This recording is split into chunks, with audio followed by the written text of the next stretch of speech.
বাংলার বেকার যুবকরা আছে বলবো এই রিয়েল এস্টেট ব্যবসায় আসুন। মাত্র 10 লক্ষ টাকা ইনভেস্টমেন্ট করে 3 গুণ টাকা প্রফিট করতে পারে আমি 3 বছরের মধ্যে। মানে ধরুন যাদের নেই তারা কি বিজনেসটা করতে পারবে, আর যদি যাদের অল্প পুঁজি তারা ইনভেস্ট করতে চাইছে তারাও কি করতে পারবে? এক হচ্ছে এককালীন দান একটা পাবে। আমরা কি করি, ভবিষ্যৎ দেখি, ভবিষ্যতের জন্য একটা প্লান্টেশন প্রজেক্ট পাবে যেখান থেকে কোটি টাকার ওপর তার প্রফিট হতে পারে। একটা ফার্ম হাউস আছে, ফার্ম হাউস সে এখান থেকে পেতে পারে যেখান থেকে মাসে মাসে একটা ভালো রোজগার হবে। অতএব বেকার ছেলেরা যদি চায় যে এই ব্যবসাটা করে আর পেছনে ফিরতে হবে না, এই ব্যবসায় আসুন। টাকা থাকবে তখন বলবে করব, যখন টাকা থাকবে না তখন ভাববে আমাকে করতেই হবে। এই মানসিকতা বাঙালিদের মধ্যে কিন্তু খুব কম, এটা আমি আপনাকে বলে দিলাম। এইটুকুনি যদি থাকে তাহলে কিন্তু তাকে কেউ ফিরে তাকাতে হবে না, কারণ এখান থেকে 3 ধরনের রোজগার জেনারেট হবে। নমস্কার স্যার, আজকের আপনি আপনার রিয়েল এস্টেটের উপর আপনি একটা নতুন কিছু আইডিয়া দিয়ে চলেছেন বা নতুন কিছু জিনিস আপনাদেরকে দেখাতে চাইছেন, তো সেটা আপনি বলুন এবং আপনার নাম আর এই প্রতিষ্ঠানটার নামটা অবশ্যই বলবেন, আর এই প্রতিষ্ঠানটা কতদিন পুরনো। নমস্কার, আমি সুশান্ত জানা বলছি দেবী এন্টারপ্রাইজ থেকে। এই প্রতিষ্ঠানটার বয়স 30 বছর। রিয়েল এস্টেট নিয়ে আমি কাজ করতাম। এই রিয়েল এস্টেট ব্যবসাটা আমি চাই সবাই করুক, বাংলার সাধারণ বেকার ছেলেরা এই ব্যবসায় আসুক। এই ব্যবসাটা নিয়েই আমি আজকে কথা বলবো। মোটামুটি কত টাকা ইনভেস্টমেন্ট, কিভাবে ব্যবসাটা শুরু করবেন, তার টোটাল গাইডলাইন দিয়ে আমি তাদের ব্যবসাটা শুরু করিয়ে দিতে পারি। ধরুন 2 কাঠা ল্যান্ড, 2 কাঠা ল্যান্ড মানে তাকে মোটামুটি একটা, অনেকেই জানে 1440 স্কোয়ার ফুট। একটা 2 কাঠা ল্যান্ড মানে 720 স্কোয়ার ফুটে 1 কাঠা হয়। 2 কাঠা ল্যান্ড মানে 1440। এই 1440 অর্থাৎ 2 কাঠা জমির ওপর একটা সে প্রমোটিং বিজনেস করবে। এই প্রমোটিং বিজনেসটা সে কিভাবে শুরু করবে?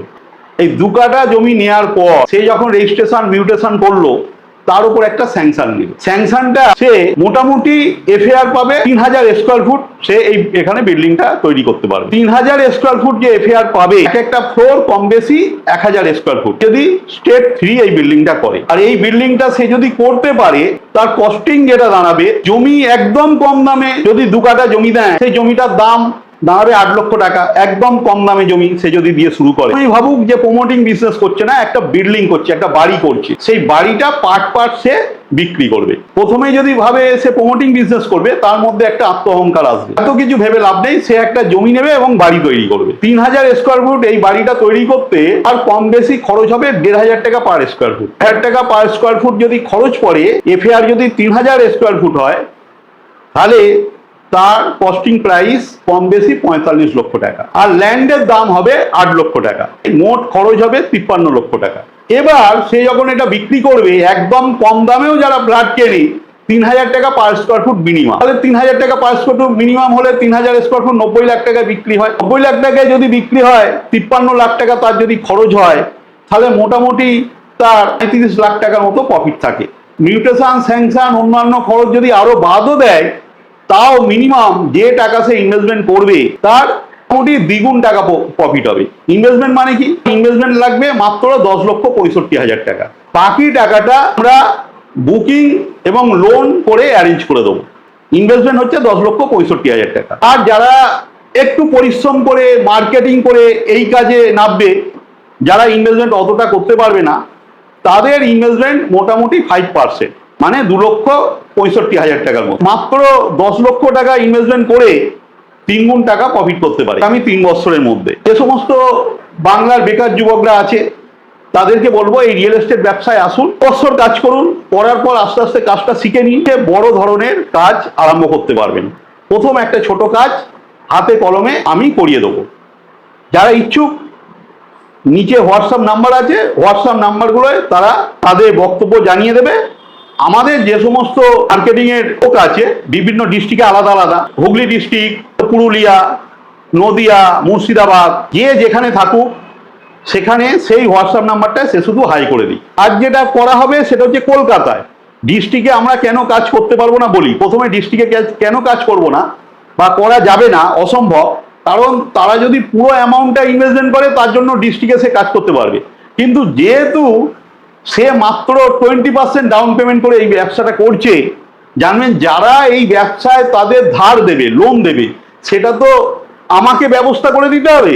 কিন্তু সেটা ডিস্ট্রিক্টে হলে কি হবে, আমার অসুবিধা হয়ে যাবে। ধরুন একটা বিল্ডিং হবে, সাপ্লাই, যারা সাপ্লায়ার 30 লক্ষ টাকা মাল দেবে, তাহলে তারা কিন্তু ডিস্ট্রিক্টে গিয়ে আমার কথায় কতটা মাল দেবে, কারণ তার তো একটা ব্যবসা, সিকিউর হতে পারবে না। এই যে এত টাকা যে তাকে সাপোর্ট দেবে, সেই টাকাটা প্রত্যেকটা মানুষ তো তার টাকাটা রিকভারি চায়, ব্যবসাটা অবশ্যই, চায়। অবশ্যই। এই জন্য প্রথম ব্যবসা করতে হবে তাকে কলকাতার আশেপাশে, ঠিক আছে? এবার কলকাতার আশেপাশে যদি কাজ করে, ধরুন সোনারপুর এরিয়ায় কাজ করলো, এর পরের কাজ সে তার এরিয়ায় করতে পারে, কিন্তু প্রথম কাজটা কলকাতায় করতে পারে, কারণ তার বুকিংটাও আমাকে করে দিতে হবে, সে বুকিংটা জানে না। আর যারা মনে করবে না আমি ডিস্ট্রিক্টে করতে চাই, তাদের জন্য ব্যবস্থা আছে, তারা যে ধরনের হেল্প চাইবে আমি দেবো যতটা আমার সম্ভব, যে কিভাবে তারা কাজ করতে পারবে। কিন্তু যারা লোন এবং সাপ্লাই নেবে, পুরো প্রোডাক্ট মেটেরিয়ালস, তাদের জন্য কাজ কলকাতায় অবশ্যই করতে হবে। বিজনেসটা যারাই মানে করছে বা যারা করতে ইচ্ছুক, 10 লক্ষ আপনি বললেন, তো এই অ্যামাউন্টটা ধরুন যাদের নেই, তারা কি বিজনেসটা করতে পারবে? আর যদি যাদের হয়তো অল্প পুঁজি তারা ইনভেস্ট করতে চাইছে, তারাও কি করতে পারবে? এই দুটো কোশ্চেনের অ্যান্সার যদি দেন তাহলে খুব ভালো হয়। আমি আপনাকে একটা কথা বলি, প্রথম আগে বুঝতে হবে সে রিয়েল এস্টেট ব্যবসা করবে, কারণ মানসিকভাবে প্রস্তুত হতে হবে। এই রিয়েল এস্টেটের ব্যবসাটা যদি করে, সব থেকে আশ্চর্য হবেন, তার পেছনের দিকে তাকে আর ফিরে তাকাতে হবে না। যেমন এই ভিডিওতে আমি বলতে চাইছি না, তার সঙ্গে এই ব্যবসাটার সঙ্গে আমরা দুটো জিনিস তাদেরকে দিচ্ছি। একটা হচ্ছে প্লান্টেশন গিফট, প্লান্টেশন বিজনেস, যেটা থেকে 1 কোটি টাকার ওপর ইনকাম করতে পারে, এবং ফার্ম হাউস, যেটা থেকে সে বছরে একটা ভালো রোজগার করতে পারে।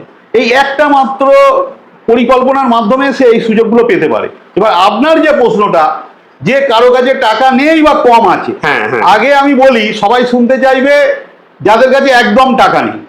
দেখুন, আমি আগে বলে দিই, যাদের কাছে একদম টাকা নেই তাদেরকে আগে ভাবতে হবে তাদের কাছে টাকা আছে। আপনি আমাকে ভুল ভাববেন, এটা কি বলতে চাইছেন বুঝতে পারলাম না। আপনি এই বলছেন টাকা নেই, আবার বলছে তারা ভাবতে হবে। দেখুন, কনফিডেন্স লেভেলটা এমন জায়গায় তাদের নিয়ে যেতে হবে যে আমার টাকা নেই কিন্তু আমি এই কাজটা করতে পারবো। হয়তো কিছু খরচা হবে, কিন্তু তারাও আসবে। তারা আসবে মানে তাদের আগে বুঝতে হবে সেই পরিশ্রমটা তারা করতে হবে। এবার আপনার পরের প্রশ্ন আসবে, কি পরিশ্রম করতে হবে? আরে তাদের কাছে তো কোনো টাকা নেই, তাহলে তারা আগে প্রপার্টি এজেন্ট হয়ে যাক, রিয়েল এস্টেট এজেন্ট। যেটা থেকে আগে 2 বছর থেকে মেনে নিক যে আমি রিয়েল এস্টেটের এজেন্ট হয়ে কাজ করব। ওকে। আমি দুটো বা তিনটে কাজ সে করবে, দেখা যাবে রিয়েল এস্টেটের যে ডাউন পেমেন্টটা সে এখান থেকে তুলে নিতে সেটাও পারবে। এসে যাবে। আচ্ছা। হ্যাঁ, কিন্তু এর জন্য দরকার কি, একটা অ্যাডভার্টাইজমেন্টের খরচ আছে। এখন সে যাদেরকে রিয়েল এস্টেটের জিনিস বিক্রি করবে, সেই কাস্টমারটা সে কোথা থেকে আনবে? সে তো আর বাড়ি বাড়ি যাবে না, না, কে বাড়ি কিনবে, কে ফ্ল্যাট কিনবে, এগুলো তো হয় না। এ তো আর সাবান শ্যাম্পু নয় যে আপনি ডোর টু ডোরে বিক্রি করবেন। অতএব আপনাকে এমন অ্যাডভার্টাইজমেন্ট করতে হবে যে মানুষ আপনার কাছে আসবে, পরই করবে। তাহলে তার জন্য একটা খরচ আছে অ্যাডভার্টাইজমেন্ট। তাহলে ওই অ্যাডভার্টাইজমেন্ট খরচটাও যদি সে দিতে পারে, যে 1-2 বছর অ্যাডভার্টাইজমেন্ট খরচ করলে, আমি বলবো তার এই ইনভেস্টমেন্ট, যেটা 10,65,000 বা 60,000 টাকা ইনভেস্টমেন্ট করছে, সেটা তাকে করতে হবে না। আবার যদি একটু কম ইনভেস্টমেন্ট আপনি বলেন, আমি খুব কম বলছি, যেখানে 10,60,000, সেটাকে 4 ভাগে ভাগ করুন, দেখবেন দেখা গেল 2,65,000 টাকার মতো। হ্যাঁ, এরকমই একটা ফিগার দাঁড়ায়। হ্যাঁ, 2,65,000 টাকা দিয়ে সে যদি কাজটা করে, এই কাজটাই করতে পারবে, যেটা 3 বছরে করতে পারছিল সেটা 5 বছরে করতে পারবে।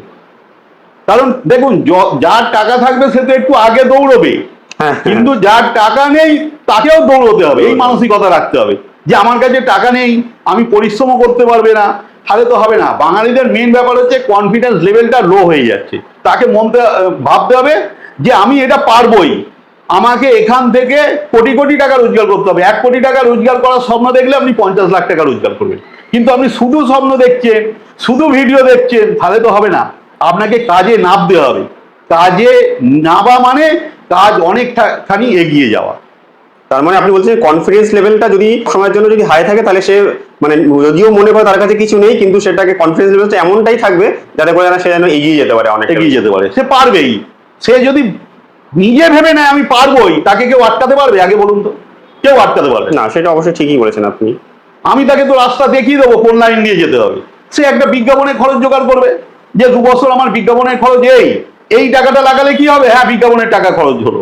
এইবার সে আমাকে একটা প্রশ্ন করতে পারে যে স্যার, আমি বিজ্ঞাপনের টাকা খরচ করলাম 2 বছর ধরে, কিন্তু বিজ্ঞাপন দিয়ে কিছুই হলো না। আমি ওকে লিখে দেবো 1,20,000 টাকা যে অ্যাডভার্টাইজমেন্ট খরচ, সেই টাকাটা একদম রিফান্ড হয়ে যাবে, সে যদি না কাজ করতে পারে।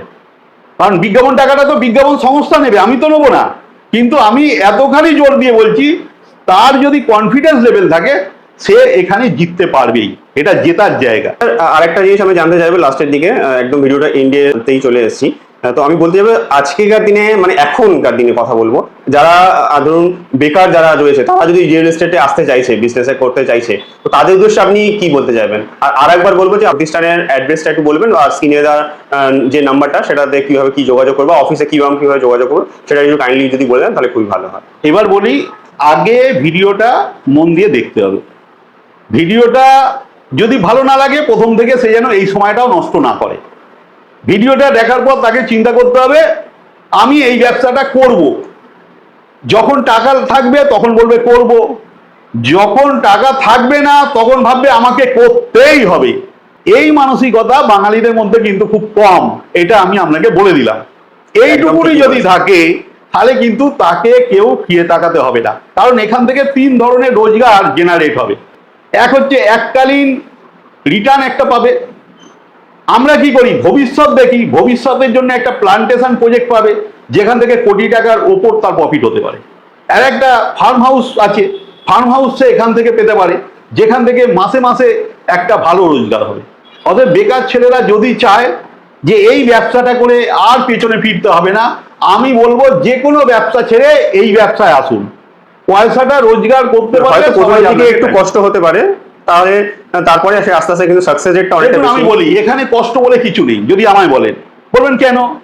যে কোনো ব্যবসা আপনি করবেন, সেই ব্যবসার আপনি মার্কেটিং জানেন না, কিছু জানেন না, কিন্তু এখানে এমন একটা জিনিস, আপনি ল্যান্ড কিনছেন, ল্যান্ডের দামটা কিন্তু ক্রমশ বাড়তে থাকবে।